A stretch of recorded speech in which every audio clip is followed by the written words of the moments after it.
Yeah, you good now. All right, good. We just started talking. It was like if you listen to the podcast, you watch like the episode. I told Don, I was like, it feels like that show Big Brother, where it's just like it's just like a reality TV show, but it's not a scripted show. Like it's just like a house that they bring in these castmates and stuff, and they just got cameras on the wall 24/7. You just stopping in on a conversation type of thing. 'Cause there's no intro, outro, but it feels good. It's just like chilling with some people talking about whatever comes to mind. It just flows. Yeah, no, I dig. Where's that? What's up, Dwayne? What's up, fellas? What's going on? There you go. Dwayne, would you upgrade the camera this time? Boy, I didn't think y'all knew it. I'm gonna see if y'all know it. Yeah, hold on, man. Hold on. Turn the lights down low. Yeah, man. Oh, okay. Nah, I got me this little high-tech $10 ring light. Yeah, that's it. I can go in and out with it. Right there. I don't know if it's working. Y'all let me know. Nah, No, it's working. Right on. Next thing I'm gonna have a desk mic. Right. You want to be connected. What up, G? What up, family? What's up? We got I missed y'all last time, man. How was the day? What'd you guys do? Oh, Dwayne, my bad. Yeah, what you said. Sorry, you missed everybody. You went out with the family though? Yeah, you know how that goes. Because we went out of town for Thanksgiving, had to come back, and then had to do some errands and things like that, and it just, yeah, she'd kill me if she knew. I was about to say, but nah, it was good. It was good. But that's what I was saying. If we had like a scheduled time, definitely make it a whole lot easier to make sure we block out that time and provide that quality time together.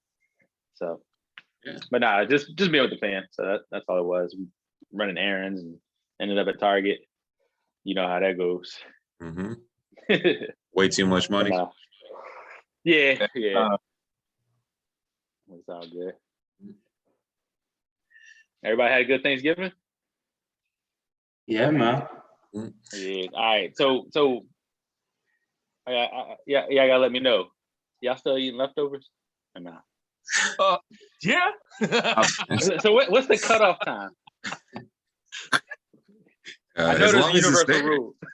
As long as it's there. See, that's what we talked about this past episode, talking about missing out on Thanksgiving. That was the one thing. It's like you make to-go plates and everything, and then you eat.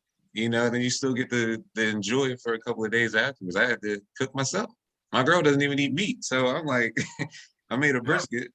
That didn't last that long. Now I made 2 briskets this year actually, but yeah, I didn't have the. What were you cooking? Me, I ain't cook. I just ate. It just showed up. Yeah. Nah, we went to Jackie's mom's house in Stafford. Good times. And then went up to Cumberland Friday. So good times, but yeah. But nah, I think like between 72 to 86 hours, like I feel like that's the cutoff.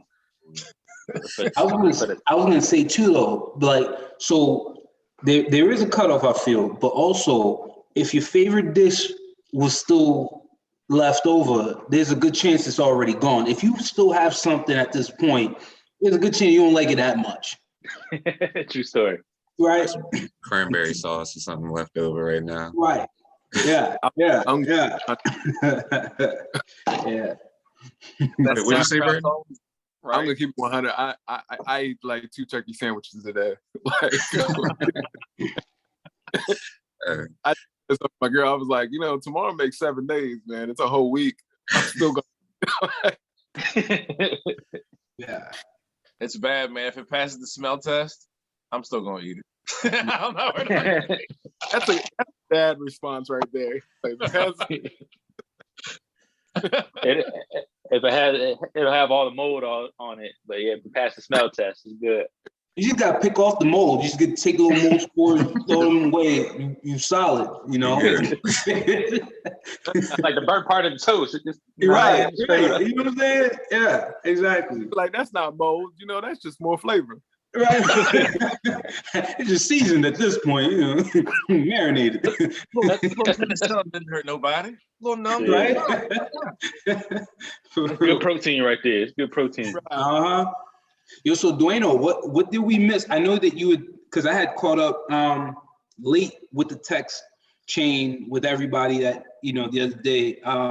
You had mentioned something about, oh, is that tomorrow? You have an event in DC? Was that last Thursday? I'm sorry, man, my day's mixed up. Was that this Thursday? No, it's tomorrow. So there's as mentioned, there's an event with like different CEOs and founders, nationally, locally, just a networking event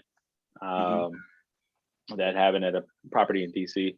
So just extending an invite. This stuff always going on, but where I'm at, the property that I'm at now, TikTok just signed a lease agreement half a block over for the new headquarters in DC. Snapchat is coming, Facebook.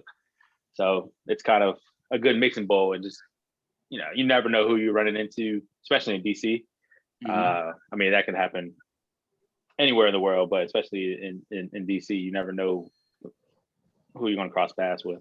So it's just an event that just wanted to extend the invite. Sorry for the late notice, but that stuff continues to pop up. I'll definitely relay it. And yeah, absolutely. It's cool. Very cool. Very cool. Yeah, man. Yeah, so man. Go ahead, Gene. Go ahead. No, man, I was just gonna start this, it's so crazy. I'm just kind of diving into this, man. Like today I felt a little overwhelmed, man. It's crazy sometimes, man. We put so much on our own plates, right? And people don't do it to us, we do it to ourselves sometimes. Like, and some things are, that's just life. But so crazy. I felt like, I've been trying to juggle so many different ventures, whether it's, being a realtor, whether it's being an investor, and then the music and, and just, home and family and kid, and you know what I mean? And then, so sometimes you feel like you don't get to master one thing because you're trying to do so many different things, and there's only but so long in a day. And especially if you still work like a 9 to 5. And, so today, man, it was just one of those overwhelming days where I was just like, man, I gotta step back and reevaluate some things, you know what I'm saying? And, so I felt like I was struggling a little bit, but yeah, man, I had to just take a moment to just kind of step back and say, what's significant, what's most important, what do I really want to, conquer, if you will, like right now, and then, kind of line things up. But yeah, man, like today was just a very overwhelming day. I don't know if any of you fellas been feeling that during the week at all, but, I thought I would share that with my check-in, so it was just, so that's why this week was just kind of, it's kind of crazy like that. But anybody else been kind of feeling anything like that? Is that just me for the week? No, man, don't turn it away. Did something specific happen? Was there any?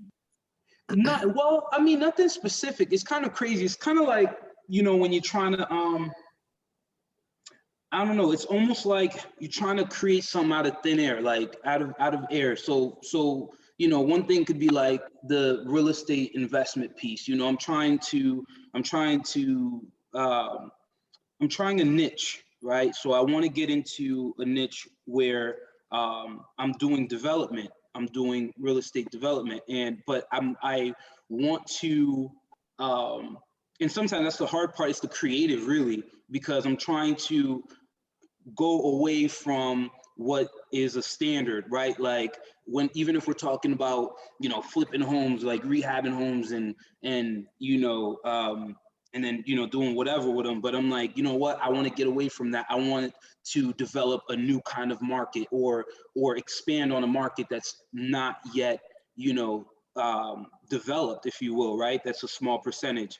Whether it be, in an example could be, like mobile homes and or modular homes, and not necessarily your standard homes, but like it could be container homes, being, and bring it to a market that's not yet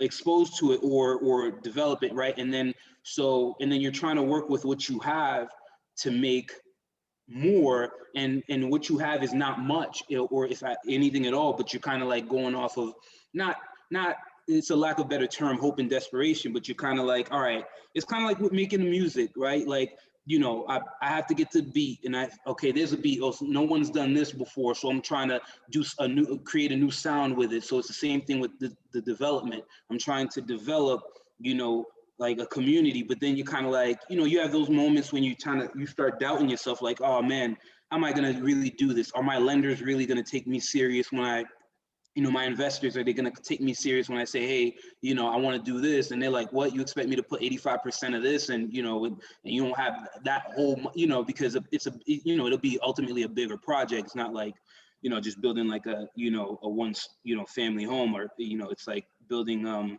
units and all that.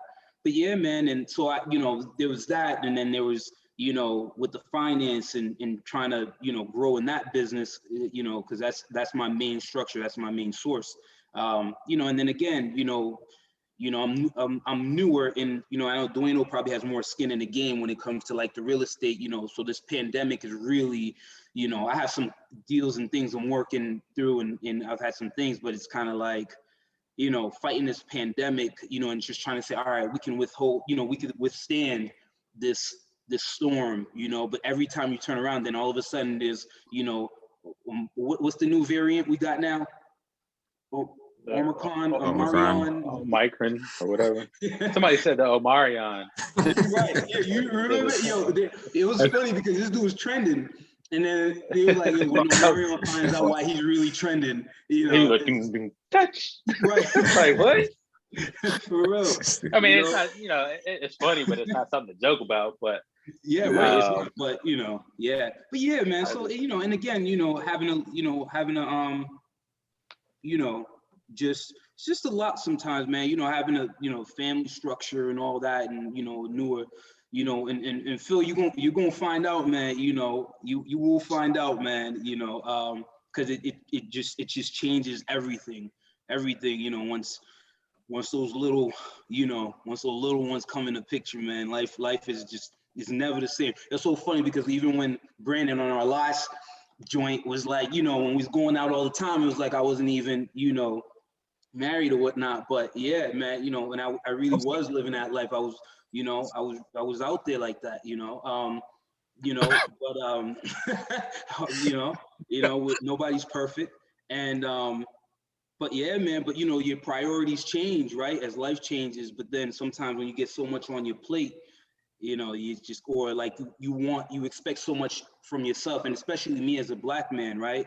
I think that's kind of, and then I have my little guy that looks up to me. I'm like, I can't fail. Like, I gotta be better. I gotta, I have to be at the top somehow. I have to get there, and I have to position myself to be amongst that, smaller percentage of successful, African-American men, and, rather than the greater stereotype or percentage that's, dead, locked up, or, struggling, you know what I'm saying?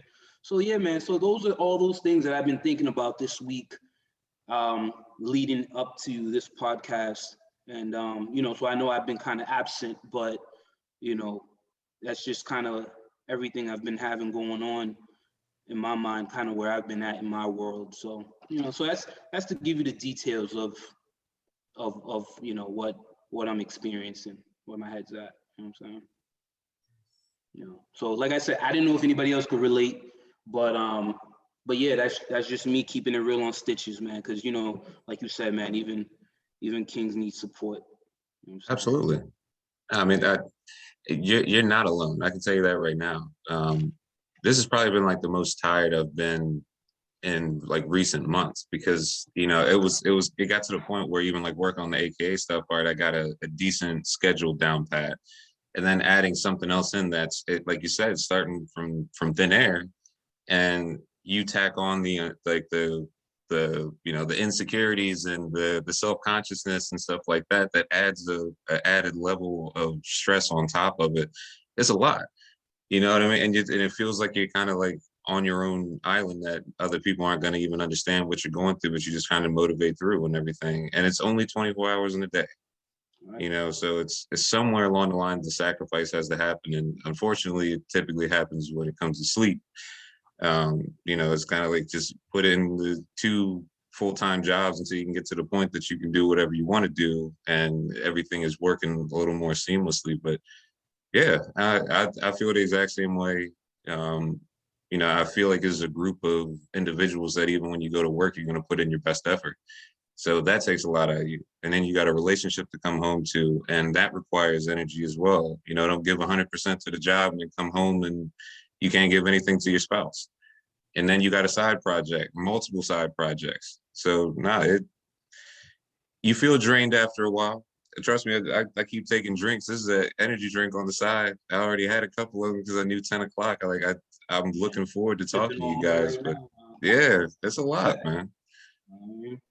Nah, just to jump in on that, man, Gene, like, you're not the only one that's going through it. As you can see, Phil, I can say the same thing, especially after having Cam. You know, he's 3 months in the game now. I don't think I've slept a wink since August 6th when he was born, 12:44 a.m. And it's just, it's like you're saying you want to get to a certain point, right? But if you fast forward and you get to that point, what's next? You know, there's never an end game. So during this journey, that's the thing that you got to remember, is to enjoy the journey, trust the process. It's gonna happen. And you were talking about passing along to future generations.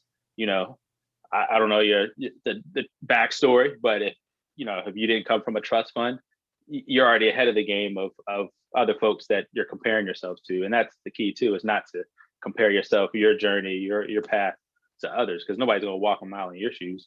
Mm-hmm. But you're going to write that book and blaze that trail for your future generations, and just enjoy it. That's all I can say, because I'm definitely doing the same thing, day in and day out. It's like, man, I just want to, times like I just want to give up. Just like, I don't know, but just keep going and know what your why is. That'll keep you motivated, keep you hungry. And honestly, I mean, this is great, because for me personally, I'm not one that's want to, I guess, open up, and have that dialogue, have that conversation.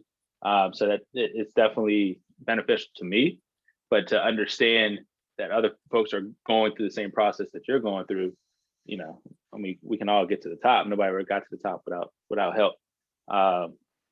So I say that to say, just enjoy the journey. It's going to be a lot of hard work and tough days, tough nights, but you'll get there. You'll get where you want to be. But then when you get there, okay, you're going to raise the bar again. So yeah, you're right. I think it goes without saying. It's like, okay, so what does that look like? What does the top of that mountain look like? What is it? What is this goal that you're trying to reach? And like Dwayne just said, when you get it, what will it mean? Like, does that change your life to the point where you don't have to work anymore? Are you setting up your kids for like college tuition? They don't have to worry about it. You can retire at 35, 40 years old or whatever. Like, what is that supposed to look like? What is that aim that you're looking for? What do you measure yourself against? It's everything you just said. Everything. Like all of it, making money when I'm not working, when my eyes are closed, I have, money coming in. My son is, set up, he has college funds, he doesn't have to struggle. He understands finance. So when he does inherit, what I have for him, including what he works and earns, that he knows what to do with it, right? That he has a model, to look, after, or to look up to, excuse me. And, so it's in setting up future generations, it's all of that, and like Dwayne said, and then and then the bar is set higher again. Then the bar is to maintain it, maybe become, you know, it's kind of funny. And, you know, I don't want to monetize I think sometimes that is a problem though, like, you know, chasing, you know, the money. I think that, you know, ultimately is an issue. And I think the real wealth is after Virgil, you know, passed away, RIP to Virgil, you know, Louis Vuitton designer, so forth, done a lot of things in the game. But after this guy, you know, and everyone's seen his body of work and how he started and so forth, and then you're looking at, you know, but you're looking at a guy who I think he was like 41 or something like that, who's just, you know, he leaves all of this behind. He did still leave a legacy, but that's also that I want to leave a legacy. You know, I don't want to just, I don't know. It's like, I don't want to just be anybody, you know what I'm saying? Like, I think that's, and I hope that doesn't sound the wrong way. But like, you know, I just want to, you know, I want to be known for something. I want to leave something behind, and, you know, and just be comfortable, you know, in life. So I've always been the person that says we don't have to work a 9 to 5 our entire lives, especially if we can build on something that we're naturally talented, you know, within, right? So then you have a natural born ability or talent, you exercise and you develop it and you become great at it. But sometimes that's still a struggle. Like AKA has to, you know, work on his creative all the time, you know, and you know, and Dueno has to work on his brand all the time, and you know, and you doing your all of us, right? So, and then we're working on our things constantly. But again, that's what all that other stuff looks like to me. It's everything you said, and just, you know, and again, I don't come from a trust fund. My father, you know, my parents are, you know, are immigrants, right? They came here with nothing, and, you know, and they're very, you know, they've done well. And so I'm like, I have no excuse. So every day I put more pressure on myself to do even better than, you know, than they did. And so that way, when my little man grows up, he does even better than, you know, than I've done. So yeah, so that's, you know. And then again, I look at, and I was talking about Virgil, and then I meant to go on to Kanye, you know, because they shared a strong brotherhood too. But then again, I look at the other downside of things, where you have people who, even after they've reached that success and they, you know, they become millionaires and billionaires, and then they're like, I want to become a trillionaire, but it's never enough. So, you know, and I always say life is kind of like, you know, I don't want to be all over the place, but I've always said, life is like, for me, life is like a drug in a sense, right? Once you've been exposed to like the high life, and you've been exposed to certain things, and let's say you come down from it and you're not around it, but you know what it's like, then you're chasing it every day. Every day I chase it, because I'm like, yo, I know what that's like. You know, I know what, you know, the air is like, you know, in other places, and I know what it feels like to have, you know, different things or whatnot, you know. And so when you don't have it, you're constantly chasing. Even after you get it, you're like, no, I could get more, because I did it already. I could do it again. I could do it better. So, but yeah, man. So, you know, I don't mean. So when you say that, I mean, I'm sorry to cut you off, but when you say that, when you admit that it's like a drug, Yeah. When you say that it's like a drug, like when you say well, that out loud, what does that make you think? Like, does that make you think like, okay, wait, am I chasing the right thing? Is this really what I need? Is this just a want that I have, some manifestation of a material thing that I need to grasp? Because if I can't grasp it, then I didn't achieve what I needed. Is it something bigger than you? Is it something bigger than you, something that God created? Is this object, this life that you're envisioning, is it something that's really bigger than you? Is it worth more than what you already have? Not necessarily, man. It's a great question you ask when you say that like that, right? And it's exactly that, right? It's an addiction. It's a drug. It's an addiction. So you know, and it's not necessary, right? Like I think where I'm at in life right now, I could glide, I could sustain, and I think I'm so far, again, going back to Dueno's point, I'm so far ahead of where my parents were at my age. You know, I am, you know, and I say extremely humbly, you know, fellows who've been around me, you know my stories, but and know about me, and how blessed I am.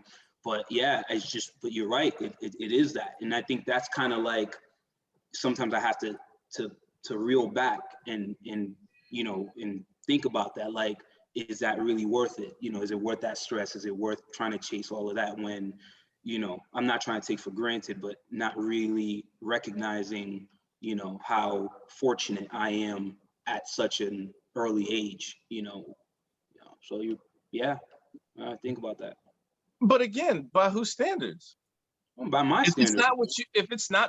If you haven't really achieved what you wanted, I mean, there's nothing wrong with that. I'm just asking a question. Yeah, no, I'm playing devil's advocate with you a little bit, just to see what you truly value here. That's all. I'm just asking. No, I hear you, man. No, and you ask a good question. It's a good question. And it's like I said, it's a little bit of everything, right? It's a little bit of, it's selfless, but at the same time, I try very hard not to be selfish. As I get older, I really try not to be, and I think that's that's another point too. I think sometimes that's kind of what you don't build any kind of it's not resentment in a sense that you try not to build, but let's face it, we all have priorities, we all have responsibilities, and we probably all, I imagine we all have ambitions and goals and dreams and things that we wanted to do or maybe didn't get, but given life circumstances, we had to alter those things. It's kind of like Brandon's point at one point when he's mentioning in our previous podcast where he says, I have to do certain things for my family, right? But if he didn't have that family, he wouldn't necessarily have to do those things. So he's being selfless as opposed to doing the selfish act of saying, you know what, that doesn't matter. They'll be all right. They can figure it out. I'm gonna do what's good for me, right? So every day we have to make these conscious decisions to do, and sometimes that we feel that might hold us back. So I think that's another thing I think of all the time. I'm like, man, if I didn't have this or that to do, I probably would have, I would have made it, this or that, but then again, it could have been a completely opposite, thing, again, tell you, the way I was living before, I think I would probably been very fortunate in many situations, and it's probably best that I, chose to move differently, in my later years, because, it's not always, being selfish is not always the right thing, and you think you'd be more successful, but you could have ended up down another road. So yeah, man, it's it's a little bit of both. Well, the thing is, like, I noticed, like, you're talking about like the goals and ambitions that you have, but in the last time that we talked, you said you were a musician, and I can tell you from a person that, at 18, I wanted to be the hottest producer and move to Toronto, move to Atlanta, do all these things. But once you actually sit down and think, like, was that really the dream that you had? Because what does success look like in that dream? I wasn't looking to be in the studio with, I don't want to name this.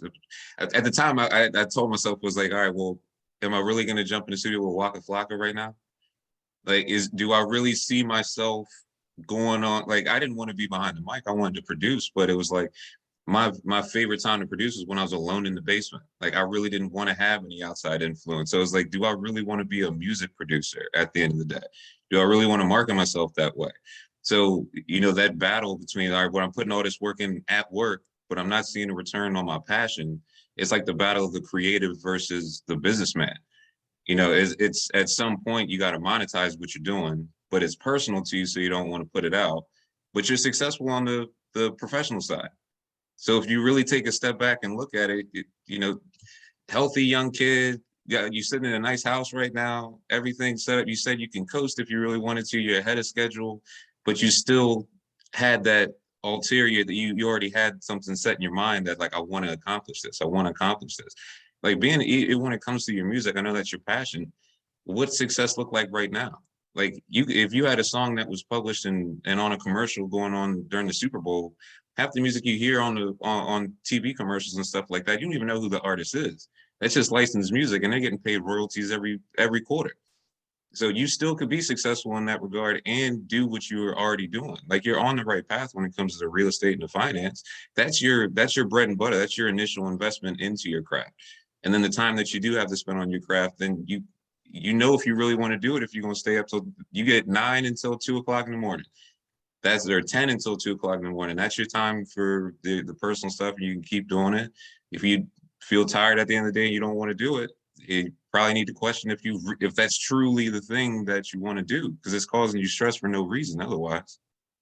Yeah, I was just about to say that, like, when it comes to something that you're passionate or it's really something that you really want to do. Why your voice so deep, bro? I'm sorry. I was quiet for a little bit, man. So his voice needs some exercise, yo. He needs some exercise. I thought it was my phone. I need to take some I was like, whoa. testosterone while you're base me up in this joint. I'm like, go ahead, man. Now go ahead. Say it with your chest. when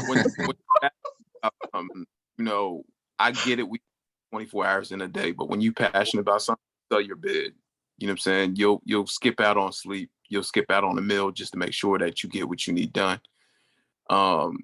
If it was easy, we'd all be millionaires. You know what I'm saying? That's the difference between wanting it and having it. So it's one of them things is like, you know, don't second guess yourself by any means necessary. If you tired for a reason because you hustling.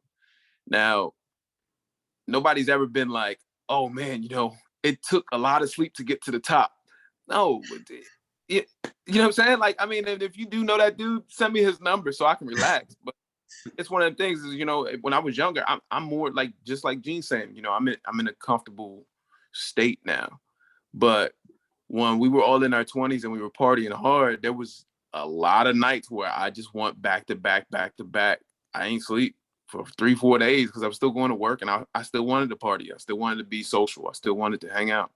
So it's one of them things, man, that, you know, it's about how bad you want to get to the top. It might take you 50 years, you know what I'm saying? Because you're doing it 1 hour a day. Or you can hustle hard and get no sleep and be there in a year, you know what I'm saying? It just, at the end of the day, it depends on you. And if at any point you start thinking the journey is easy, you ain't thinking hard enough. You ain't working hard enough. The journey, it should never be so simple where you're just like, oh, I'm about to achieve my goal. That means your goals is too small. Like, you got to set, like some people will tell you take baby steps and make realistic goals. That's bullshit. Like, you gotta think outside the box and make sure that they're worth achieving. Those goals are not reachable. You know what I'm saying? Like, I know it sounds ass backwards, but if it was easy shit, everybody would be rich, bro. You know what I'm saying? So it's one of the things is like, yeah, you're gonna get burnt out, but no, it's for your little man or for whatever, you know? So, good point. But just keep at it, man. You know what I'm saying? Don't let nothing discourage you or deter you from what you want to do, you know? Appreciate it, man. Definitely. I'll tell you, a couple of years ago, like meeting up with Duano changed my perspective on a lot of things. Like, and I don't even know if Duano thought about it the same way. And I'm sure he didn't, because there's friends of his. Like, he gave me the opportunity to come down and link up with him. And it was a couple dudes that were big names at the time. Like, I was nowhere close to the level of time and dedication that they had put in. Vito and Dunstan too. Like, these are dudes that have, you know, won like DMV Artist of the Year and worked with, you know, Grammy Award winning artists and stuff like that. And we all met. And the cool part was I played my beats and they liked the beats. But when it came down to actually creating something further, they're like, all right, well, let's do this show. I'm gonna jump on, I'm gonna start cooking over here. He's gonna jump on the ones and twos. Phil, what you trying to do? I was like, I mean, I could play my beats. Yeah, well, yeah, like, well, I mean, I make beats. You're like, well, I make beats too. You know, and it was just like, huh. like, but at the same time, like, all right, so they're thinking the way that an artist is thinking. They're trying to create a show, they were trying to basically create a platform right back then, create like their own 85 South show or whatever. But looking around the room, Duano also had with like the photographer, dude doing blogs, doing all these different things. I was working in my basement, thinking you hustling, thinking you at the park shooting jump shots, thinking you getting ready for the league. And this is a team of people collaborating, and they're putting themselves out there. They're putting themselves out in a you know, a networking environment that it felt natural, felt organic and everything, but they were all hustling with the same mindset. And once you start getting around other people like that, it does kind of change. It's like, I don't think I really want to dedicate this to this. You know, I can still love my music. I can still put it out in different ways. But when it comes to actually collaborate, that's not where I like thrive, getting around new people and trying to collaborate and stuff like that. It's like, I'd rather work with certain people and truly, like, I'd rather be the Dungeon family rather than, you know, work in the studio and just everybody's walking in. you know, so it changed my perspective completely. And that was I don't know, it was probably like 24, 25 or something like that. I don't even think I've ever been told that to Dwayne, but it was inspirational to me. I came home, went right back to the drawing board. You know, I was just like, I'm going to do what I want to do, but that means when I come to a meeting, I'm going to come, it's going to be a partnership. It's not going to be showing up and like, so how do I do this? Yeah, how do I do it? I can say you just beat. If you jump on the beat, then maybe I can.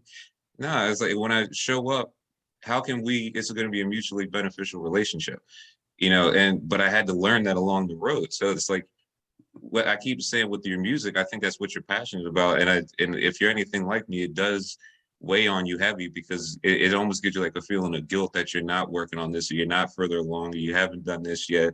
You talked about touring on the last one, and I could tell as soon as you said start to play the music, it was like, well, you know, this isn't. Well, if you would have played it, we would have thought it was dope. We still gonna think it's dope whenever you play it, man. If you're sharing a piece of yourself, that's all you need. You know, J. Cole said you gotta love yours. There's never going to be another like you until you appreciate what's around you. And I'm saying that like it's easy. No, I struggle with it too. I struggle with it every day. I don't know if it's ever going to get easier. It's going to be a lifetime battle, you know. But it's something, you know. That's not even like a shot to my brain. That's why I have it because I need to get that reminder. I wear it underneath my shirt because I need to get that reminder. You know, it's easy to get in your own head throughout the day, and you're like your worst enemy. Like our minds are so powerful, but you could be your worst enemy and start creating doubt out of nowhere. It's like, who's judging you right now by the standard that you're judging yourself against? Like, where's this even coming from? Nobody's going to say anything. Like, we're going to promote you if you want to do it. If you don't want to do it, you're still going to love you for Gene. And you're still going to be just as successful. You're still going to look around and you still have all these blessings around you that you've created for yourself. You know what I'm saying? Like, give yourself some credit. Amen. Preach. Everything he said, I ditto. I'm serious. We've had so many conversations over the years, Gene, like, and you know it, like we boost each other up so many different times. And one of the most basic ones was I had asked you if you were paying for yourself at your job. You had just gotten a new position or whatever, and you felt like you weren't picking up the slack or something like that. And like a light bulb went off in your head because I saw it in your face and you were like, yeah, I picked up enough clients. I'm paying for myself. And I'm like, that's a win. Yeah, that's right. A win. You're not holding the company back. You're profiting the company. You're doing right on your part. That contractual agreement you have with them, it's paying off for them. Right. Everything else is crazy. Yeah. Like you're doing what you're supposed to do. And you still are. You went to a position. It didn't work out for you. You went and found something else. Not one time I've ever talked to you and you've been like, I'm on the street. I don't know what I'm doing. I can't get anyone to answer my phone calls. You've been on the street too. Stop playing. No, stop playing. You have been successful. And I'm yelling. You have been successful. Backstory now. Like, dog proof. Who's on the streets? My fault. It's true, man.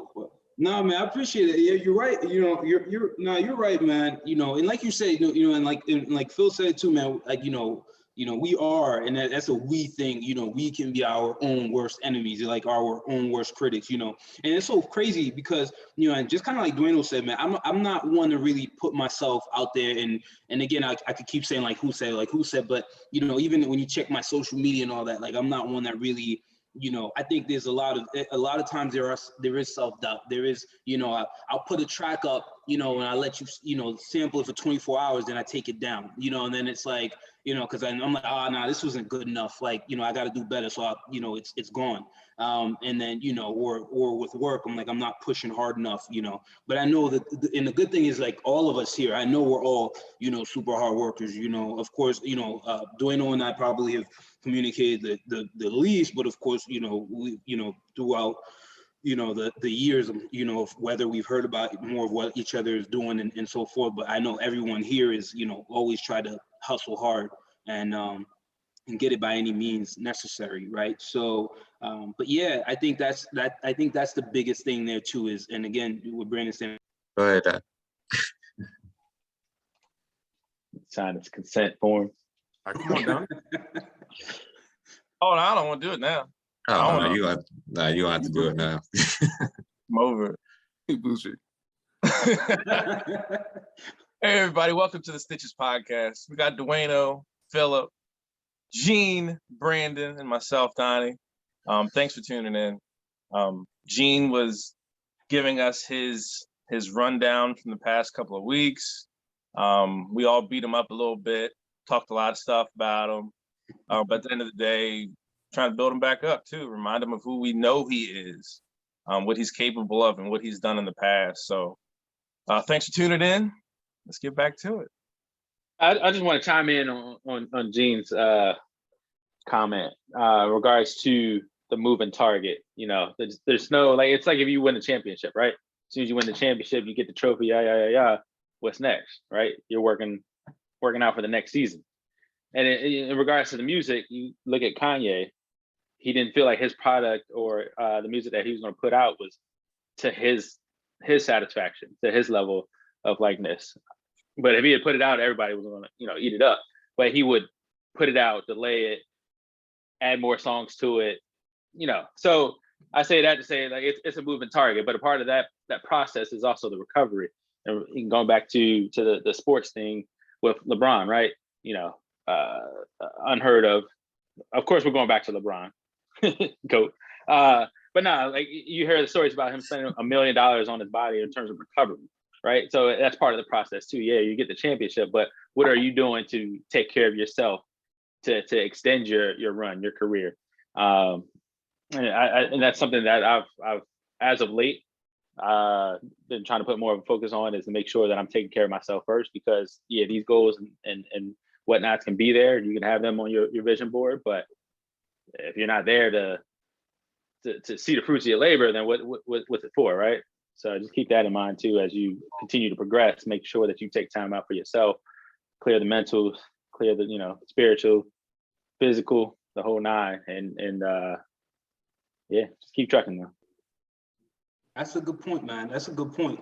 And I think that, again, too, with the pandemic, with everything happening, again, like being out, like Brandon and I, we almost once a year, we be in Florida somewhere, right? Or Deep Creek, Don's been with, we travel, frequently, and then, and of course I know, Brand's still been doing his thing, but, Yeah.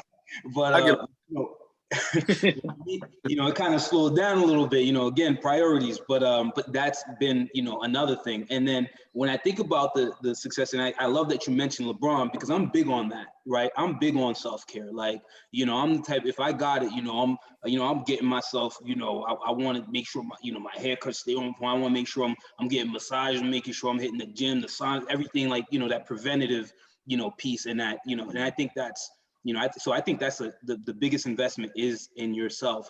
And I think you're right, when you kind of go away from that and you're thinking of everything else, things that are either bigger than you or not necessary, or the goals that you have, and then you don't take a moment to, like, really take care of you and your mental, then that really that can really be a negative factor, and that's and that's not good. So you're absolutely right. That self-care and investing in yourself first, if anything, is huge. It's a huge component to success.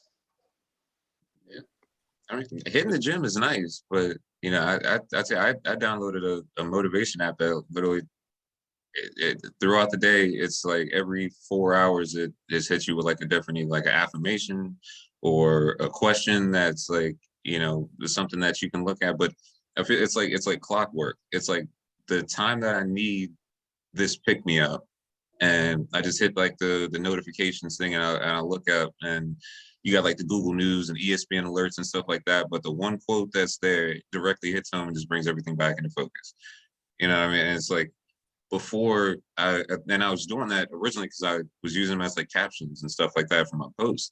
And then it became a thing. It was like when I didn't post on Instagram, I wasn't using those. So I'm no longer picking up that content every day. And when you look up a couple of weeks later, all of a sudden you're right back in that same mental space that you were trying to battle to begin with. So yeah, I mean, taking care of yourself, sticking around for a long time, eating well, working out and everything. But yeah, the mental side was deep breathing or yoga, anything that you can just get out of your own head for a little bit. And, as a creative, be like, I don't even like to say the word like bored, but like not having anything to do, you can create the best music ever just taking that time and like, take an extra long shower.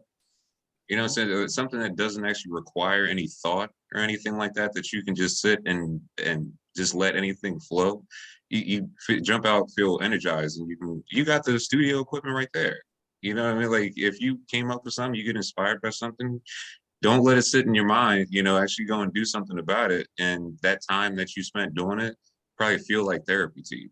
You know what I mean? Get something out of your head, get something out of your chest. And then tomorrow you can go and play back the music and get right back into that same positive headspace.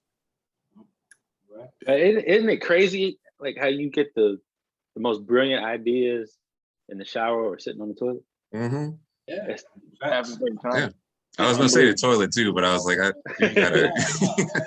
No, I mean, we're being honest. Like, yeah, I went to a spot one time. They had it thinking, man. I should have grabbed that joint, just put it right on the back of the toilet. Creative ideas, man. I guarantee you, man, there's a billionaire out there that had the best idea of his life sitting on the toilet, like somewhere. Mm-hmm. He won't tell you that. He'll tell you he's in his garage or something. But yeah, man. So. Next podcast, Gene gonna have the speakers in the bathroom. I'm like, it's up now. I'm on. Hear that reverb? Yeah, Gene, but you definitely gotta start putting yourself out there.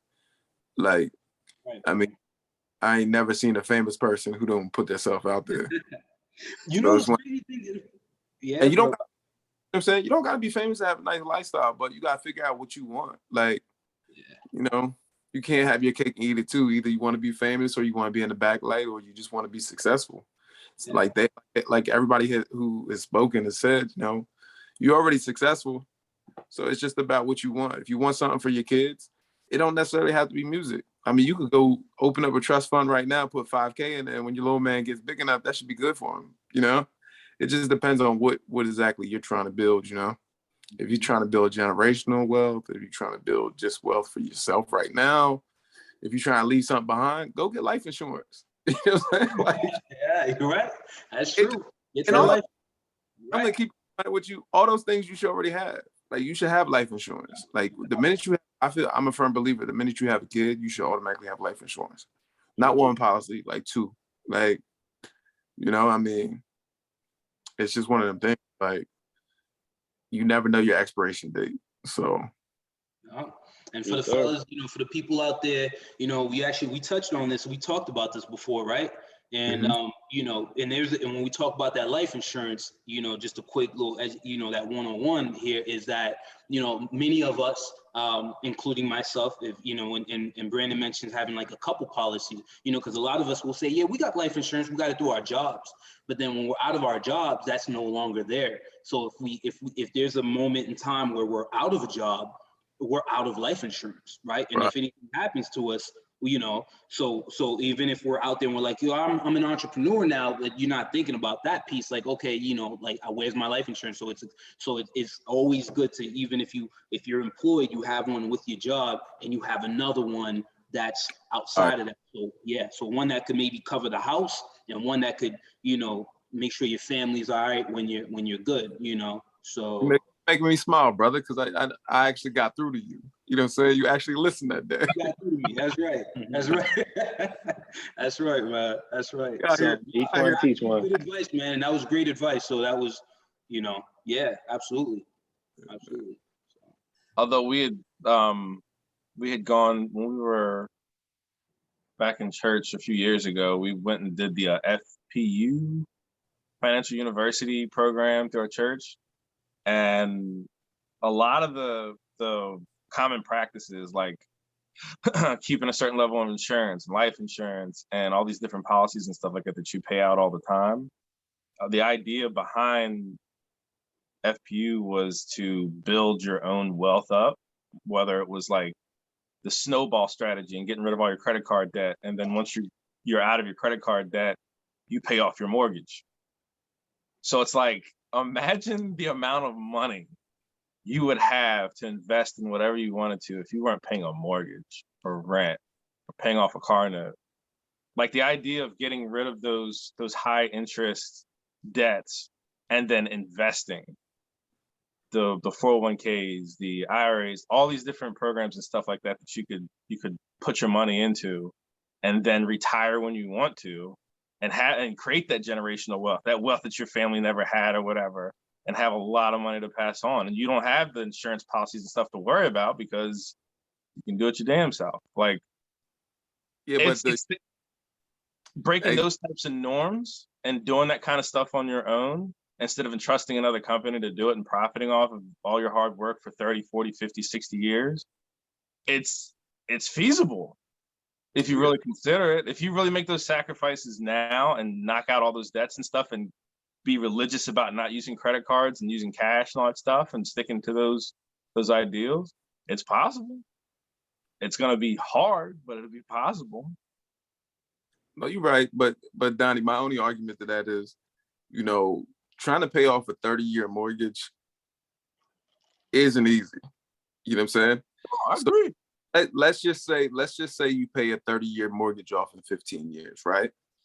If I was the smarter man and I actually invested 15 years ago, that money's gonna be more worth it than me investing now. You know what I'm saying? So the actual smartest thing you can do when it comes to investing is get on the ball quick.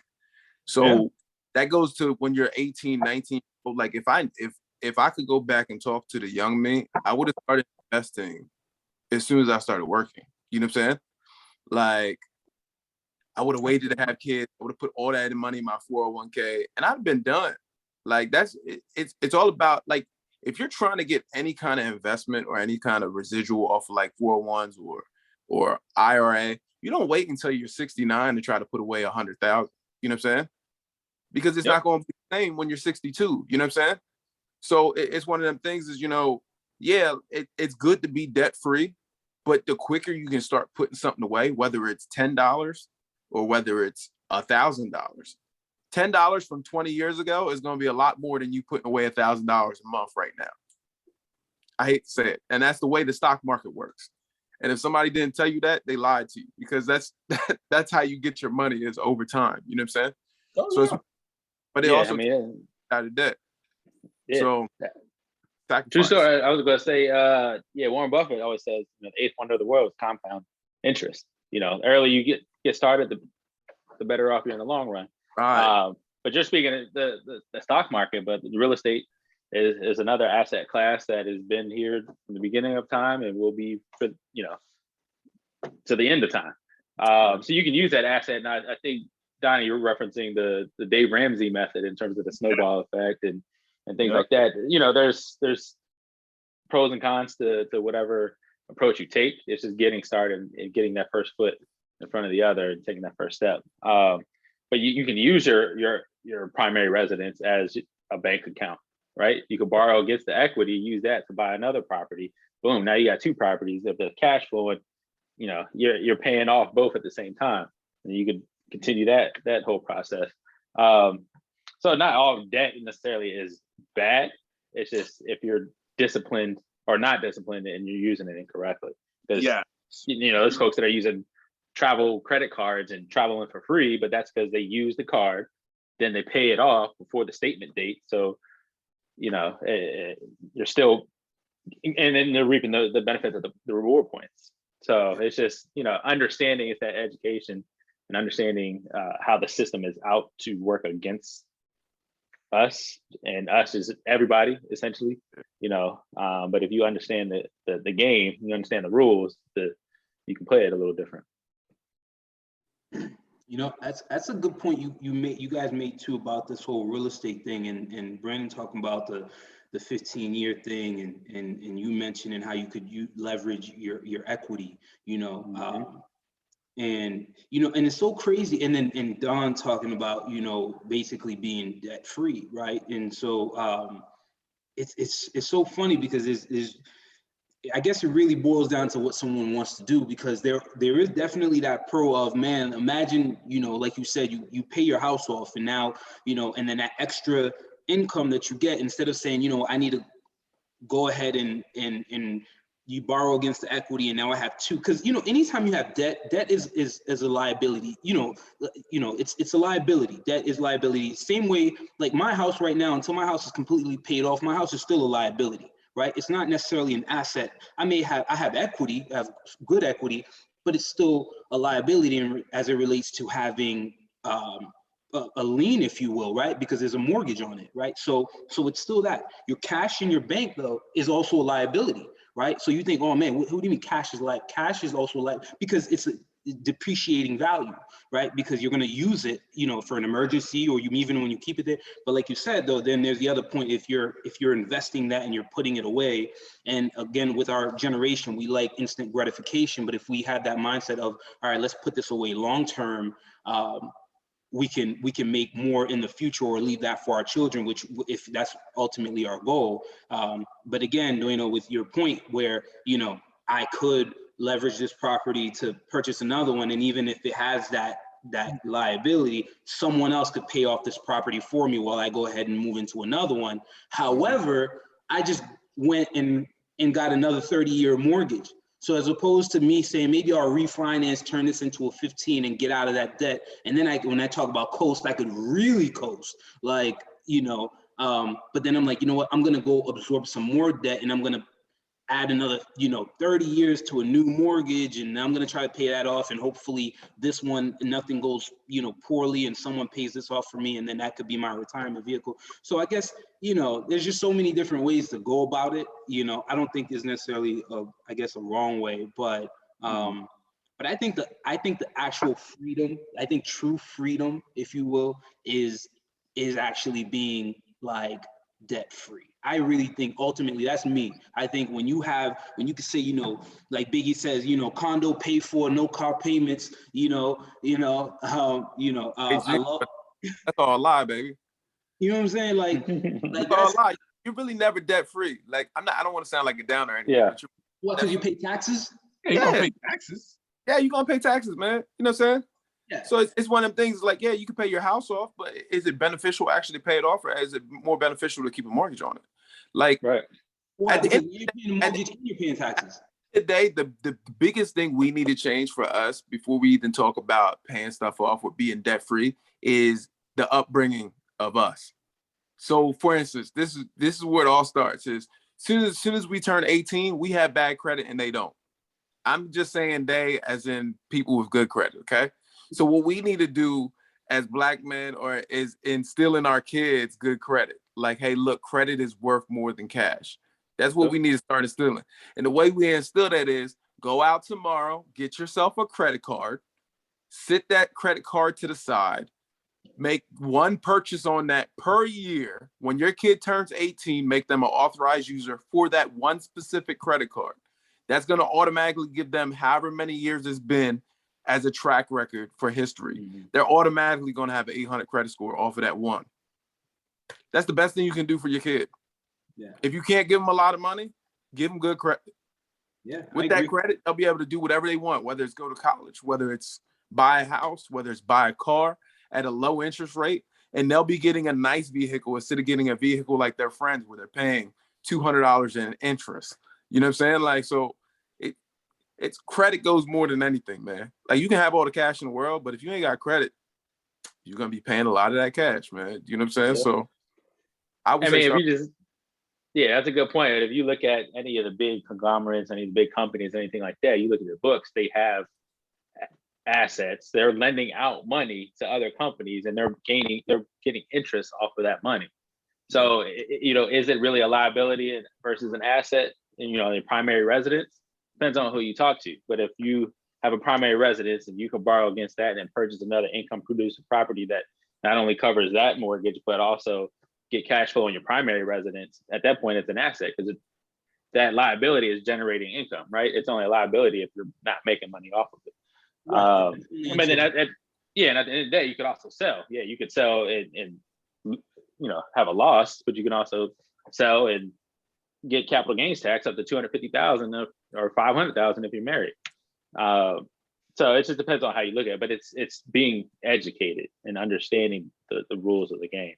But credit is something you definitely want to protect because you can borrow even more debt to make even more money. You know? Right. Yeah. I think you fellas are right. I think that's the biggest piece.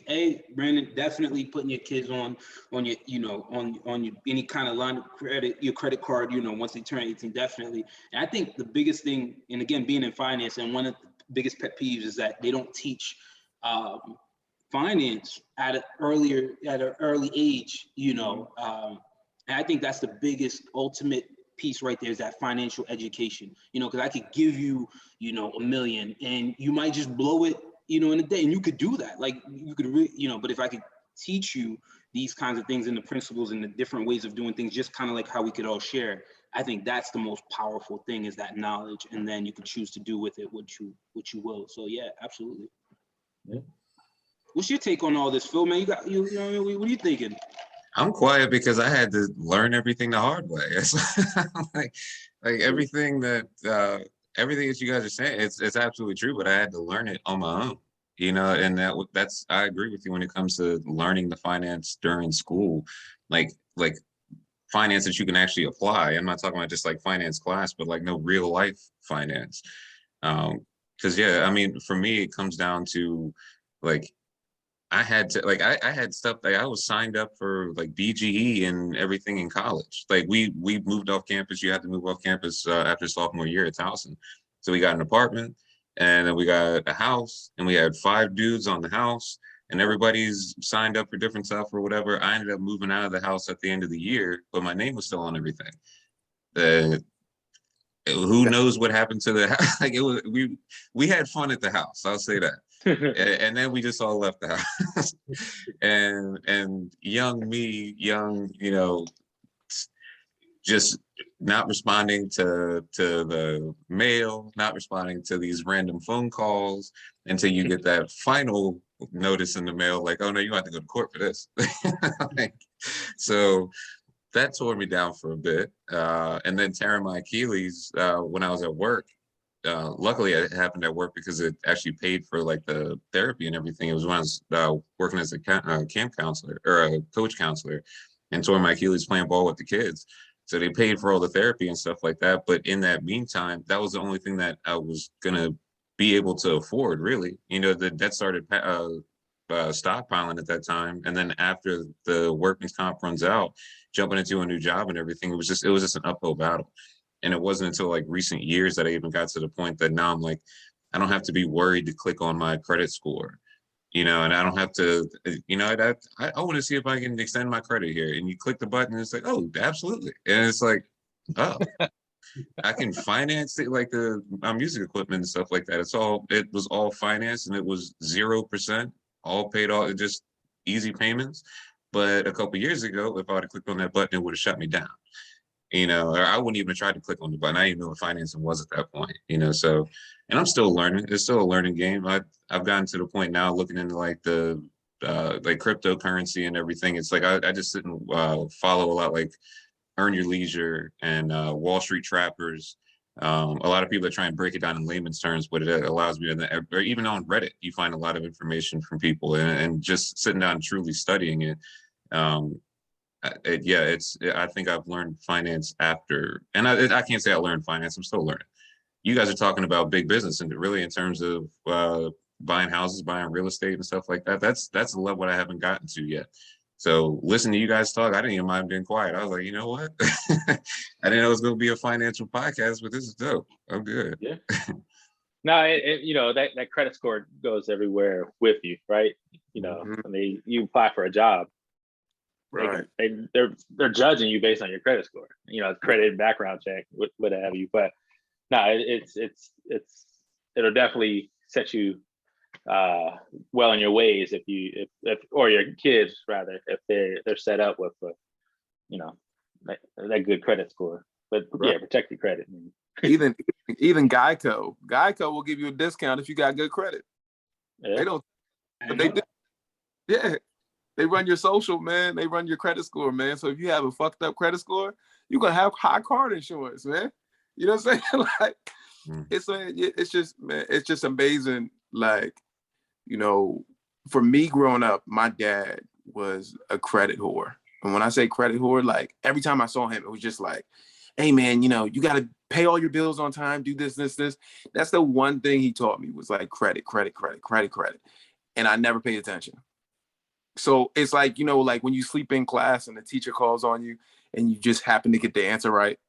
Mm-hmm. That's what happened. But it happened when I was like 22. It was like, I was like, man, I wish I would have did this when I was 18. Like, you know, like it's amazing, man. Like two people can go to buy the same car, man. One car payment $600 for a guy with good credit. The other guy, his payment's $1,000.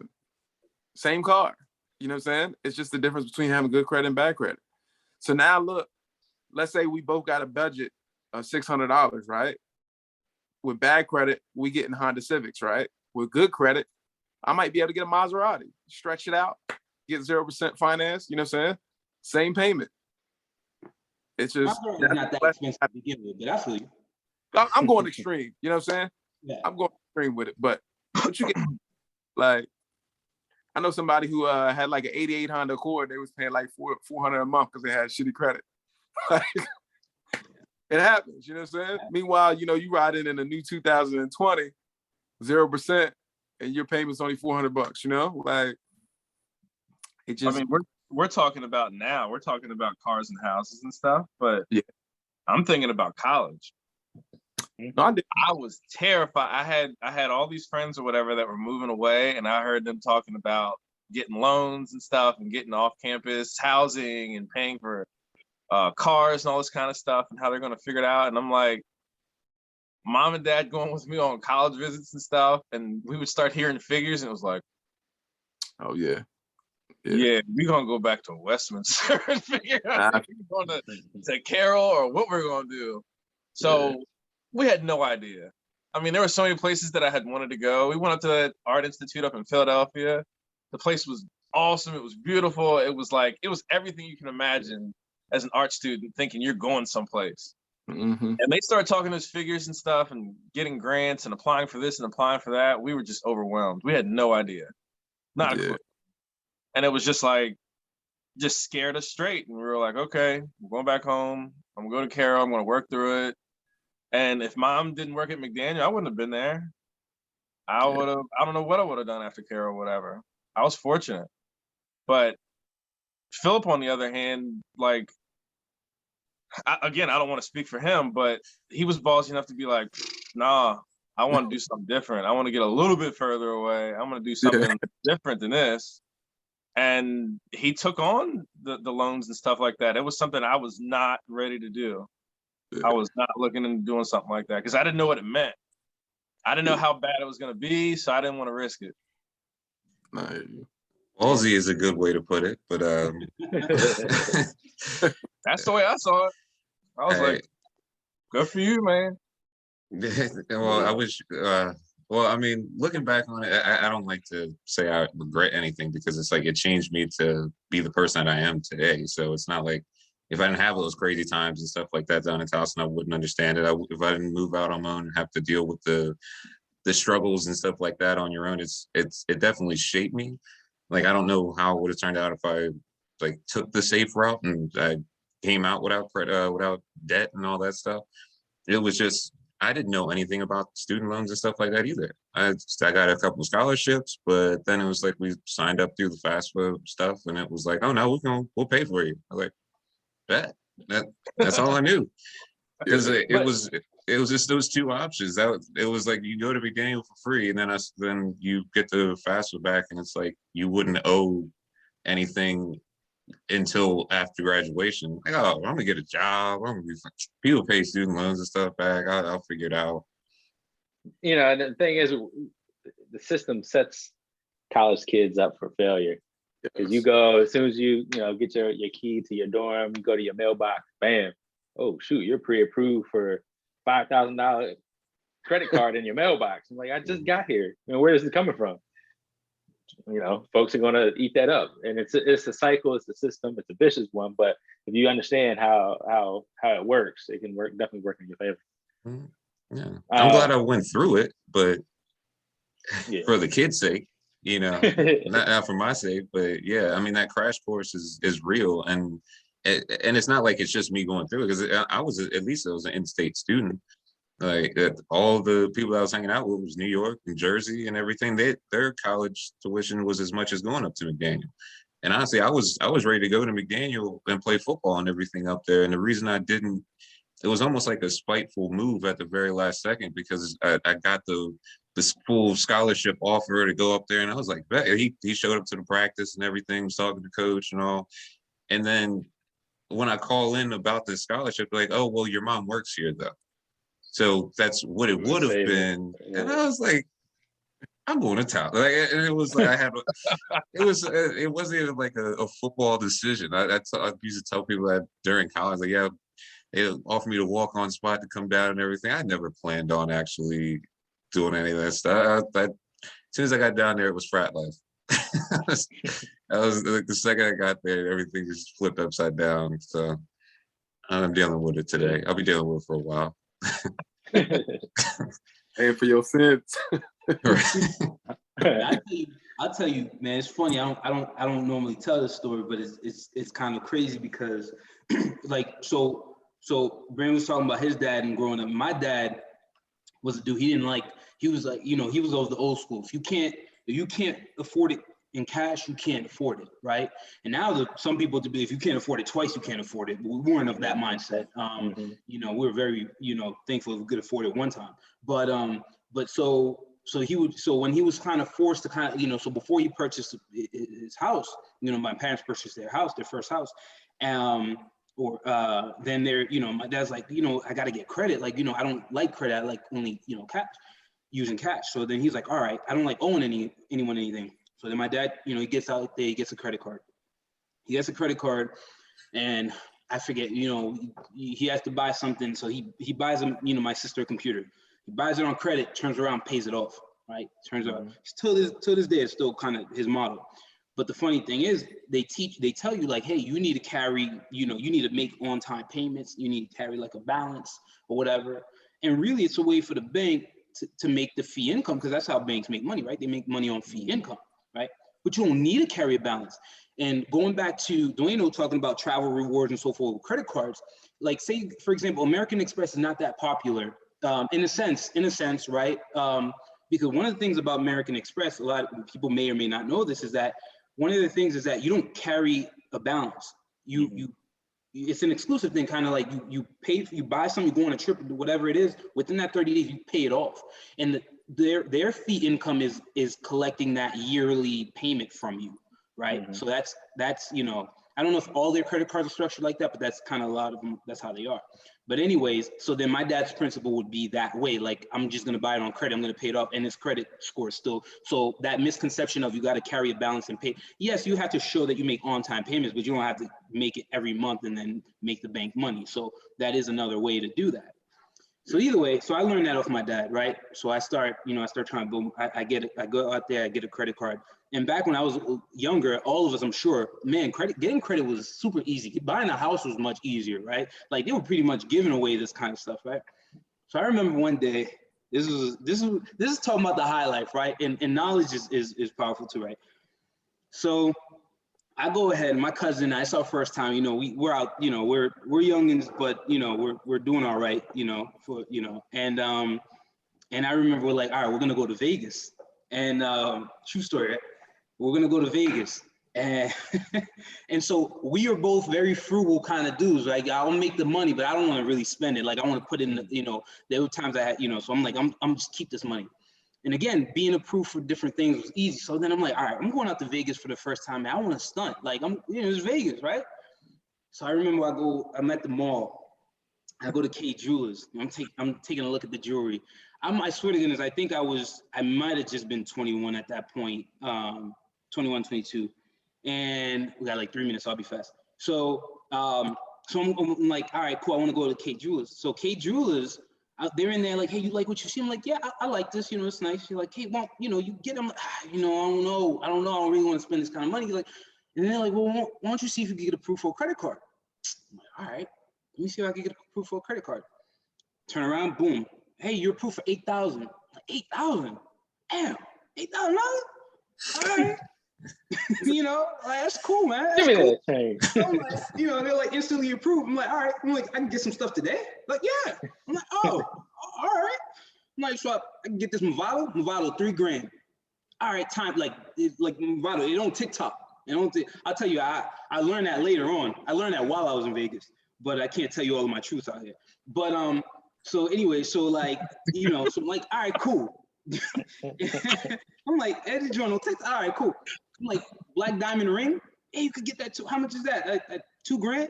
All right, so I'm at 5. I could, yeah. All right, this like dog chain pendant with a black diamond cross. I had a thing for black diamonds, right? So I got the watch. I got the ring, I got the chain, So I'm ready for Vegas, yo. I'm ready for Vegas. I'm like, I'm good. Then I remember telling myself, there is no way I'm keeping all this jewelry.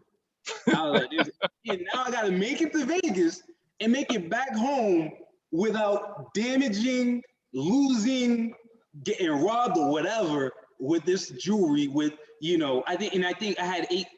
I had, available, but I only used the 5. I couldn't think of another 3 that, I wasn't crazy like that. But you know what I did, man? When I got back, bro, I returned that joint. I returned all of it. I returned the watch, I returned the ring, I returned the chain.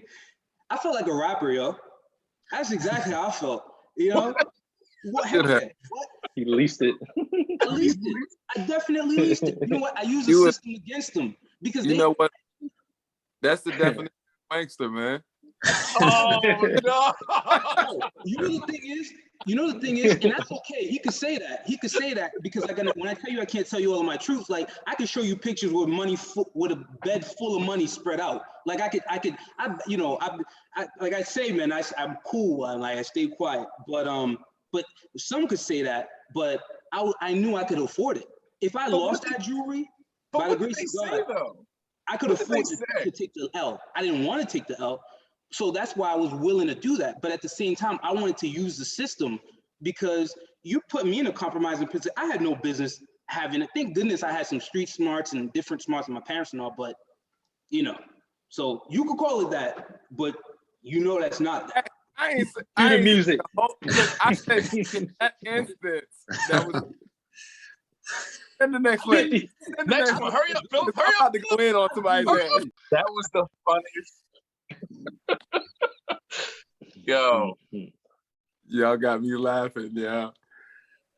I was like, look, that's the definition of wankster. Look, I've been a wankster before, man. I'm gonna keep it real, man. Oh my gosh. Look, back in the day, man, I went to a strip club. I pulled out like $5,000, got all ones. I probably only spent $100 while I was there. It happens to the best of us, man. You know what I'm saying? But it was definitely a wankster move, man. Man, look, I tell you, I would do it.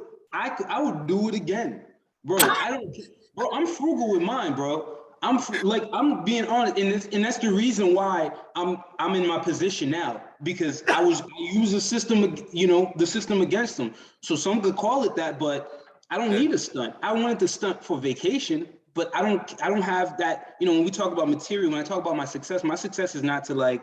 You seen what I come through with. I come through, I get the brand new, whips and you see how many times I switch cars and things like that. Like, if you know me, you know me. But, I called it being savvy. I was being smart, and like I said. That was the start of your savviness, man. It was the start of my savviness, man. I'm not good at returning shit. So, I can have something from Amazon and they got the label to return it, and I still don't return it. You take that L. Yeah. You take the L. I just be like, that's what I want to know. Like, what did they say when you brought back like this handful of thousands of dollars worth of jewelry? Like, I didn't like it. I didn't really like. You know what? I thought I really wanted this. The black diamonds don't shimmer like I thought they would. I found out this. I try to turn a good thing into a bad thing. This watch don't work. It don't even tick. This watch don't even tick. They're like, it's not supposed to. Well, I like my watches to tick. When I turn my turn signal in my car, I like to hear the tick, tick, tick. It lets me know that people know that I'm about to take a turn. Okay.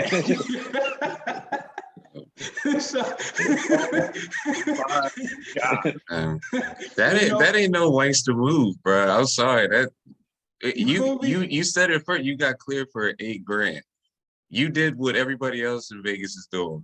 Front. That's all you doing. You ain't got nothing to prove. You know what I'm saying?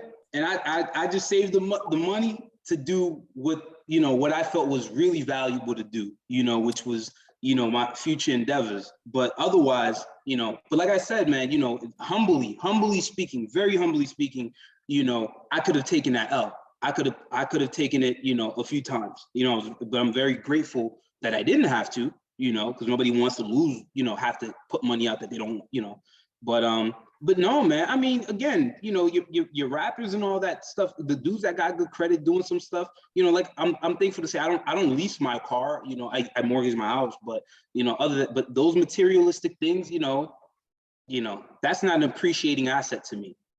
Some of the diamonds probably would have maintained some, value and all that, but to me, it's, I want things that appreciate in value. So for me, that was cool to go out there and stunt and do that. And it was fun. I had fun and I returned it. But to this day, like, I'm not one that's big on like jewelry and all that stuff. Like, That's a gangster ass move, yo. Return. Just after you flex with it, yo. Like, yeah, I flex hard too, man. I took pictures and everything, man. Just, right. I tipped my hat. That's a good move, yo. Man, we went out to Miami. I remember when Transformers first came out. Transformers first came out. Y'all remember Transformers?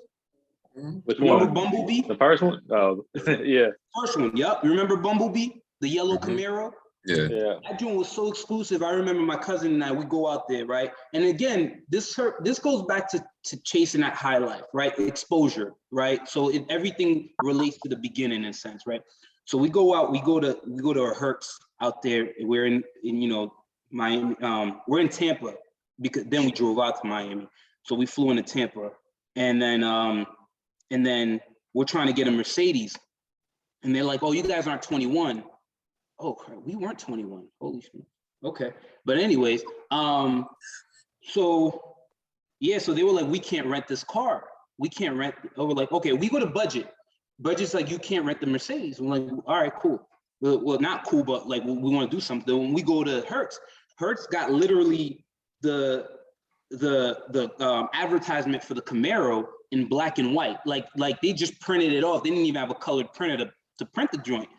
And then so we're like, "Oh, you guys got the new?" They're like, "Yeah, we got a new one. The yellow one, it just came in. This and that." So we rented that. We're like, "Okay, can we rent it?" They let us rent it. South Beach, we're doing, man, I felt like I was in Vice City. I felt like it was just crazy the way we were stunting out there. Like you had people with Phantoms and different things going down, going down South Beach, and everybody's staring at this yellow Camaro. Like everybody's like, "Oh my gosh, like this thing is like, they got this, how'd they even get this?"